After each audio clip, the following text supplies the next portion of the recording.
Dear students, Rama Iqbal Open University, course code 248, Mathematics.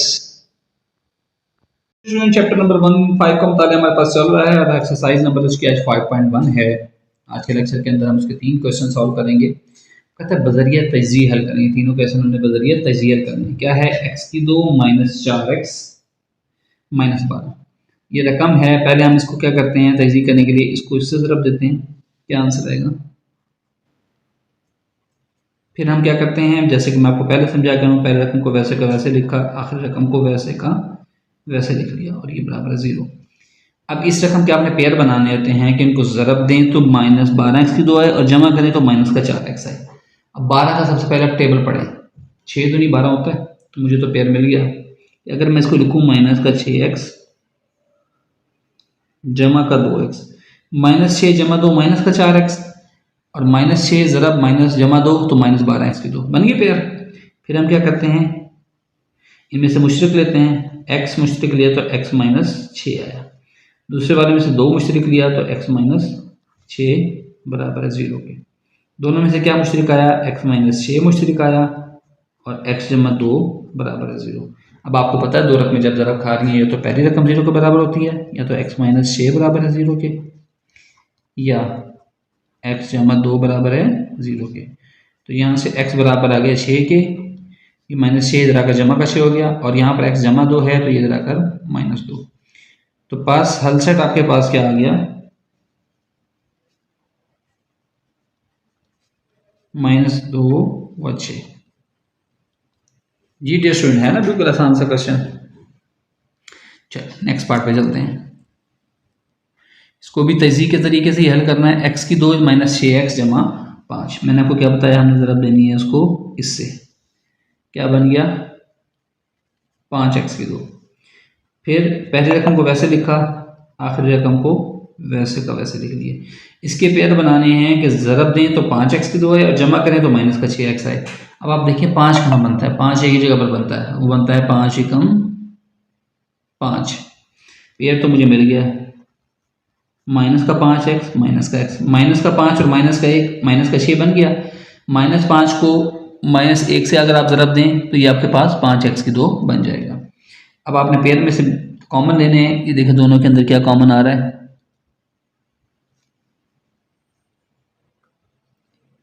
पहले वाले में से x कॉमन आ गया, x माइनस 5 बचा। दूसरे वाले में से माइनस का 1 कॉमन आया तो x माइनस 5। माइनस कॉमन लेने की वजह से अंदर सारी अलामतें चेंज हो गई हैं। ठीक हो गया।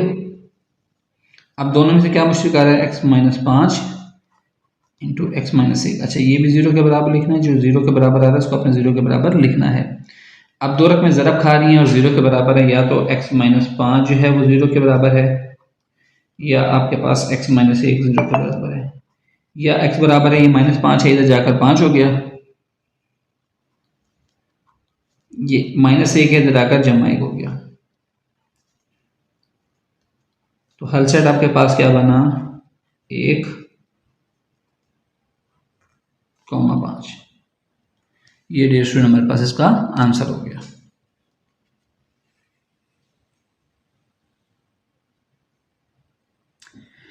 अगला क्वेश्चन नंबर 3 है x की 2 8 माइनस 7x।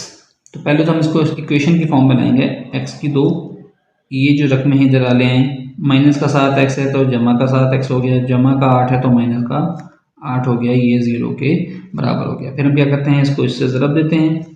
ये बनता है माइनस 8x की ताकत 2। चले आ जाए, आप पेयर बने। पहली रकम वैसे के वैसे लिखते हैं, आखिरी रकम वैसे की वैसे लिख देते हैं। इसके अब हमने ऐसे पेयर बनाने हैं कि ज़रब दें तो माइनस 8x की 2 आए और जमा करें तो 7x आए। 8 देखें, 8 का टेबल पढ़ें। 8 एकम 8 होता है, मुझे पेयर मिल गया। क्या मिल गया है? जमा का 8x और माइनस का x। 8x में से एक निकाल दें, 7x आ गया। 8x को माइनस x से ज़रब दें तो माइनस 8x की 2 आ जाता है। यस, आ जाता है। अब कॉमन है इसमें से और इसमें से। पहले में से x कॉमन तो x जमा का 8, दूसरे में से माइनस 1 कॉमन तो x जमा का 8। क्यों? जब माइनस कॉमन लेते हैं तो अंदर वाली नाम तो सारी चीजें, माइनस का x था जमा का x हो गया, माइनस का 8 है तो जमा का 8 हो गया। अब दोनों में से x जमा 8 मुश्तरक है इंटू एक्स माइनस 1 बराबर है 0 के। आप दो रकमें ज़रब खा रही हैं और 0 के बराबर है, या x जमा 8 जो है वो 0 के बराबर है, या x माइनस 1 0 के बराबर है। तो यहाँ से x आपके पास जमा का 8 है तो जाकर माइनस का 8 हो गया, या x बराबर है ये माइनस का 1 है, इधर आकर जमा का 1 हो जाएगा। तो बस हल सेट हमारे पास क्या निकल आया, माइनस का 8 कॉमा का 1। तो ये डियर स्टूडेंट हमारे पास जो है वो तीनों क्वेश्चन जो है वो सॉल्व कर दिए मैंने आपके लिए, बिल्कुल आसान से क्वेश्चन थे। आई होप सो कि आपको समझ आए होंगे। अगर कोई चीज़ समझ नहीं आई आप कमेंट सेक्शन में मुझसे पूछ सकते हैं। Thank you.